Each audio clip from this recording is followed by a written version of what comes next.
এই শারমিন মা কি তোরতে কি হ্যাঁ কি করো তুমি? তোর ফর্সার ক্রিমটা বাড়িতে রাইখা আসছিলি না, এটা যদি তুই রাত্রে বেলায় না রাখিস তাহলে তোর রাত্রে তো ঘুম আসে না, সেই জন্য নিয়ে আসছি। আয় এদিকে আয়, আমি তোর মুখে ক্রিমটা লাগাই দেই। শারমিন, তার মানে কি তুমি ক্রিম সুন্দরী? তুমি আমার ছোটবেলা থেকে দেখো নাই? তোমার লাগাই দাও লাগবো না, আমার ক্রিম আমারে দাও, আমি লাগাই নিব। দাও দাও।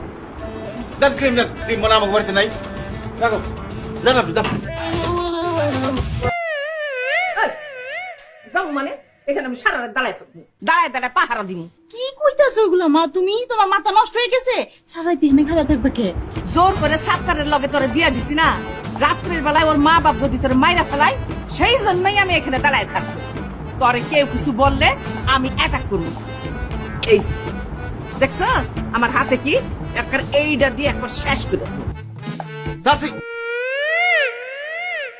আম্মা জান, আমার আব্বা আম্মা এতক্ষণ কান্নাকাটি করে ঘুমায় পড়ছে, আর আমি শারমিনকে বিয়ে করছি। শারমিন আমার বউ, আমি ওরে ভালোবাসি। আমি থাকতে ওরে কেউ কিচ্ছু করতে পারবো না। আপনি এটা চিন্তা করেন না আম্মা, দয়া করে আপনি এখান থেকে যান, আমাকে বাসাটা একটু করতে দেন। হ্যাঁ আম্মা তুমি যাও, আমার যদি কেউ কিছু করে আমি জোরে চিৎ কুটি। তুমি আব্বা রে নিয়ে আর উবি রে নিয়ে আমাকে তো পুষ্টি না আয়া করবো। হ্যাঁ ঠিক আছে? আচ্ছা ঠিক আছে।